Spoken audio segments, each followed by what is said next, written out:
ज्ञान के इस सफ़र में आप सभी का स्वागत है। आज से हम लोग शुरू करने जा रहे हैं वीकली करंट अफेयर का सीरीज, जिसमें यह पहला लेक्चर है। इसमें टोटल आज 19 से 25 जुलाई के बीच जो भी घटना घटित हुआ है राष्ट्रीय स्तर पे, उनका कवर करेंगे। टोटल 10 MCQ है और उसका डिटेल एक्सप्लेनेशन भी है। और इसका स्रोत हमने PIB लिया है, यानी प्रेस ब्यूरो ऑफ इंडिया, यानी गवर्नमेंट ऑफ इंडिया की है। तो चलिए देखते हैं आज का पहला क्वेश्चन। मंत्रिमंडल ने 24 जुलाई 2026 को रासायनिक पार्क के लिए किस योजना को मंजूरी दी है? यानी मंत्रिमंडल ने 24 जुलाई को रासायनिक पार्क के लिए किस योजना की मंजूरी दिया है? तो किस योजना की मंजूरी दिया है? यानी कि भारत औद्योगिक विकास योजना रसायन। भारत औद्योगिक विकास योजना रसायन, इसे शॉर्टकट में भव्य रसायन भी कह सकते हैं। चलिए तो इसका एक्सप्लेनेशन डिटेल देखते हैं हम लोग। देखिए क्या कहता है। PIB के अनुसार केंद्रीय मंत्रिमंडल ने 24 जुलाई 2026 को भारत औद्योगिक विकास योजना रसायन यानी भव्य रसायन को मंजूरी दी। कितने तारीख को? 24 जुलाई। ये डेट याद रखिएगा, उतना इम्पोर्टेंट वैसे है नहीं। इसके तहत 3 समर्पित रासायनिक पार्क की स्थापना किया जाएगा। ये जरूर इम्पोर्टेंट रखिएगा। इस योजना के तहत कितने रासायनिक पार्क की स्थापना किया जाएगा? 3। इसकी लागत है लगभग 330 करोड़ का प्रावधान किया गया है। यह योजना देश में रासायनिक क्षेत्र के लिए समर्पित औद्योगिक बुनियादी ढांचा तैयार करने और आयात पर निर्भरता को कम करने के लिए सरकार की व्यापक रणनीति का हिस्सा है। यानी कि जो हम उर्वरक दूसरे देशों से आयात करते हैं उस पर निर्भरता को क्या करेगा? ये योजना कम करेगा। चलिए नेक्स्ट क्वेश्चन की ओर।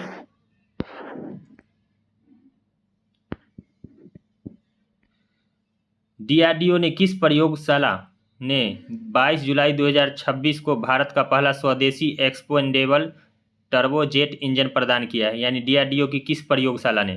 तो किस प्रयोगशाला ने? गैस टरबाइन अनुसंधान प्रतिष्ठान। गैस टरबाइन अनुसंधान प्रतिष्ठान बेंगलुरु। चलिए इसका एक्सप्लेनेशन देखते हैं। PIB सीरीज यानी 24 जुलाई 2026 को PIB सीरीज पे मतलब कि डाला गया था। DRDO की गैस टरबाइन अनुसंधान प्रतिष्ठान बेंगलुरु ने 22 जुलाई 2026 को 350 किलोग्राम थ्रस्ट श्रेणी का भारत का पहला स्वदेशी रूप से डिजाइन किया गया एक्सपेंडेबल टर्बोजेट इंजन प्रदान किया है।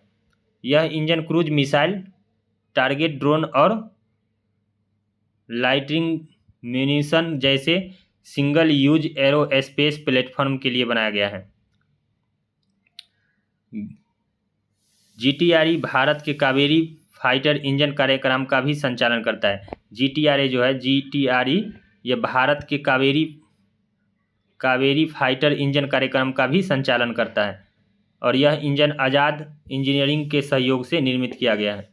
किसके सहयोग से? आज़ाद इंजीनियरिंग के सहयोग से। चलिए नेक्स्ट क्वेश्चन की ओर। 21 जुलाई 2026 को भाषणी राज्यम पहल किस राज्य में शुरू की गई है जो कोंकणी भाषा में AI संचालित शासन को बढ़ावा देगी? यानी कि भाषणी राज्यम योजना का नाम है, वह किस राज्य ने शुरू किया है और किससे रिलेटेड है? AI संचालित शासन से। तो इसका आंसर क्या हो जाएगा? गोवा राज्य ने शुरू किया है। चलिए इसका एक्सप्लेनेशन देखते हैं हम लोग। PIB के अनुसार डिजिटल इंडिया भविष्य डिवीजन ने 21 जुलाई 2026 को गोवा में भविष्य राज्यम पहल की शुरुआत की है, जिसका उद्देश्य कोंकणी और अन्य भारतीय भाषाओं में AI संचालित शासन को बढ़ाना है। भविष्य भारत सरकार का राष्ट्रीय भाषा अनुवाद मिशन है। यानी भविष्य जो है वो भारत सरकार का भविष्य क्या है? भारत सरकार का भाषा अनुवाद मिशन, जो डिजिटल सरकारी सेवाओं को क्षेत्रीय भाषा में सुलभ बनाने पर केंद्रित है। चलिए नेक्स्ट क्वेश्चन की ओर। जुलाई 2026 में राष्ट्रपति द्रौपदी मुर्मू ने राजकीय यात्रा के दौरान बुखारेस्ट में भारत व्यापार मंच को संबोधित किया। यह यात्रा किस देश से संबंधित था? तो किस देश से संबंधित था? रोमानिया। इसका सही उत्तर क्या हो जाएगा? रोमानिया। चलिए इसका डिटेल देखते हैं हम लोग। पीआईबी के अनुसार राष्ट्रपति द्रौपदी मुर्मू ने अपनी राजकीय रोमानिया यात्रा के दौरान बुखारेस्ट में रोमानिया के प्रधानमंत्री के साथ वार्ता की और भारत और रोमानिया व्यापार मंच को संबोधित किया। यह यात्रा मध्य और पूर्व यूरोप में भारत की कूटनीति पहुंच बढ़ाने के प्रयास का हिस्सा है, यानी कि कूटनीति मजबूत होगा किस एरिया में? मध्य और पूर्वी यूरोप। चलिए नेक्स्ट क्वेश्चन की ओर। क्वेश्चन नंबर 5, 22 जुलाई 2026 को दक्षिण कोरिया के बुसान में यूनेस्को विश्व धरोहर समिति के 48वें सत्र में भारत की कौन सी साइट को विश्व धरोहर सूची में शामिल किया गया है? यानी कि अभी जो विश्व धरोहर समिति यानी कि यूनेस्को की विश्व धरोहर समिति जो हुआ था उसका बैठक यानी कि सत्र कौन सा था? 48 में कौन सी साइट को विश्व धरोहर घोषित किया गया है? तो कौन सी साइट को किया गया है? सारनाथ का प्राचीन बौद्ध स्थल। सारनाथ का प्राचीन बौद्ध स्थल। चलिए इसका डिटेल देखते हैं हम लोग। पीआईबी के अनुसार दक्षिण कोरिया के बुसान में आयोजित, यानी कि ये भी पूछ सकता है कहाँ आयोजन किया गया है? दक्षिण कोरिया के बुसान में आयोजित यूनेस्को विश्व धरोहर समिति के 48वें सत्र में उत्तर प्रदेश स्थित सारनाथ का प्राचीन विश्व बौद्ध स्थल को विश्व धरोहर सूची में शामिल किया गया है। इसके साथ भारत के पास अब कुल 45 विश्व धरोहर स्थल है। वर्तमान में पूछेगा भारत के पास टोटल कितने विश्व धरोहर स्थल है, तो यूनेस्को के सूची में जो शामिल है वो 45 है। सारनाथ वह स्थान है जहाँ भगवान बुद्ध ने ज्ञान की प्राप्ति के बाद यह पहला उपदेश दिए थे, यानी कि गौतम बुद्ध ने पहला उपदेश कहाँ दिया था? सारनाथ में। इसका सही उत्तर क्या हो जाएगा? बौद्ध स्थल सारनाथ का। चलिए नेक्स्ट क्वेश्चन नंबर 6 देखते हैं हम लोग। 20 जुलाई 2026 को राज्यसभा में निर्वाचित और पुनर्निर्वाचित सदस्यों को शपथ किसने दिलाई थी? तो स्वाभाविक है कि कौन दिलवाएगा? जो वहाँ के सभापति होंगे। या सभापति कौन होते हैं?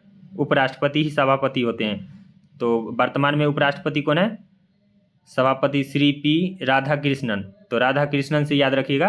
अभी वर्तमान में हमारे उपराष्ट्रपति कौन है? राधाकृष्णन। तो वही सभापति भी होते हैं। तो इसका सही उत्तर क्या हो जाएगा? राधाकृष्णन, सीपी राधाकृष्णन। चलिए इसकी व्याख्या देखते हैं। 20 जुलाई 2026 को राज्यसभा में सभापति श्री सीपी राधाकृष्णन ने राज्यसभा कक्ष में निर्वाचित और पुनर्निर्वाचित सदस्यों को शपथ और प्रतिज्ञान दिलाया। इस दिन सभापति ने सदन में अपनी प्रारंभिक टिप्पणियां भी दी। चलिए नेक्स्ट क्वेश्चन नंबर 7, 23 जुलाई 2026 को राज्यसभा में दिए गए लिखित उत्तर में अंतरिक्ष विभाग ने किन 2 मिशनों के वैज्ञानिक निष्कर्षों पर विस्तृत रिपोर्ट प्रस्तुत यानी कि संसद में सौंपी है? यानी कि संसद में यानी कि अंतरिक्ष विभाग ने 2 मिशन के वैज्ञानिक निष्कर्षों पर विस्तृत रिपोर्ट संसद को सौंपा है। तो कौन कौन से मिशन था? आदित्य L1 और चंद्रयान 3। आदित्य L1 और चंद्रयान 3। चलिए इससे रिलेटेड देखते हैं और कुछ। पीआईबी के अनुसार 23 जुलाई 2026 को राज्यसभा में एक लिखित उत्तर में अंतरिक्ष विभाग ने आदित्य L1 और चंद्रयान 3 के वैज्ञानिक निष्कर्षों का विस्तृत रिपोर्ट संसद के समक्ष रखी। यह निष्कर्ष अंतर्राष्ट्रीय पीयर-ट्यूबल जर्नलों में प्रकाशित हो चुके हैं और शुक्र मिशन तथा चंद्रयान 4 सहित भारत के दीर्घकालीन गहन अंतरिक्ष अन्वेषण रोड मैप को आकार देगा। यानी कि इस चंद्रयान 4 जो भविष्य में आएगा उसके लिए उसमें सहयोग करेगा। चंद्रयान 4 कब लॉन्च होने वाला है? 2028 के आसपास। चलिए नेक्स्ट क्वेश्चन देखते हैं। क्वेश्चन नंबर 8, प्रत्येक वर्ष विश्व डूबने की रोकथाम दिवस कब मनाया जाता है? यानी कि डूबने की रोकथाम दिवस, जो पानी में डूब के लोग मरते हैं, वो कब मनाया जाता है?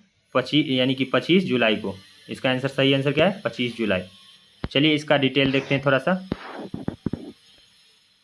संयुक्त राष्ट्र महासभा द्वारा घोषित विश्व डूबने की रोकथाम दिवस प्रति वर्ष 25 जुलाई को मनाया जाता है। यह दिवस दुनिया भर में डूबने से होने वाली मौतों की त्रासदी, क्षति के प्रति जागरूकता बढ़ाने और सुरक्षित जल व्यवहार तथा जीवन रक्षक उपायों को बढ़ावा देने के लिए समर्पित है।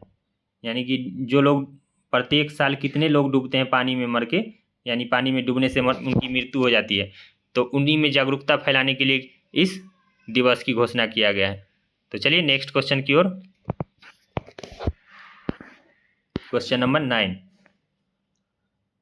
भारत 20 जुलाई 2026 को अपनी स्वीकृति का दस्तावेज जमा करके WTO के किस समझौते का पक्षकार बना?